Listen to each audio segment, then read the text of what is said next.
मंडल अधिकाऱ्याचे थकलेले वेतन काढण्यासाठी 60,000ची मागणी करून त्यापैकी 40,000 रुपये स्वीकारताना नायब तहसीलदार चंद्रकांत काशीनाथ हेडगिरे यांना लाचलुचपत प्रतिबंधक विभागाने रंगेहात पकडले। ही कारवाई सोमवारी सायंकाळी उत्तर सोलापूर तहसील कार्यालयात करण्यात आली। या प्रकरणातील तक्रारदार हे उत्तर सोलापूर तहसील कार्यालयाकडे मंडल अधिकारी म्हणून कार्यरत आहेत। त्यांचा काही महिन्यांचा पगार थकलेला होता। हा पगार काढून देण्यासाठी नायब तहसीलदार चंद्रकांत हेडगिरे यांनी तक्रारदार यांच्याकडे 60,000 रुपयांच्या लाचेची मागणी केली होती। तडजोडीअंती हे प्रकरण 40,000वर मिटवण्यात आले। या प्रकरणी तक्रारदार यांनी पुणे येथील लाचलुचपत प्रतिबंधक विभागाकडे तक्रार केली होती। या तक्रारीची खात्री झाल्यानंतर सोमवारी सायंकाळी पुण्याच्या लाचलुचपत प्रतिबंधक विभागाच्या पथकानं हेडगिरे यांना 40,000ची लाच घेताना रंगेहात पकडले।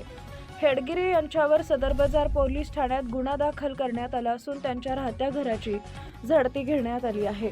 हेडगिरे हे मंडल अधिकारी म्हणून यापूर्वी उत्तर तहसील कार्यालयाकडे कार्यरत होते। काही महिन्यांपूर्वीच त्यांना नायब तहसीलदार म्हणून पदोन्नती मिळाली होती। पदोन्नतीवर त्यांची बदली तालुक्याबाहेर करण्यात आली होती। मात्र हेडगिरे यांनी पुन्हा स्वतःची बदली उत्तर सोलापूर तहसील कार्यालयाकडे करून घेतली होती।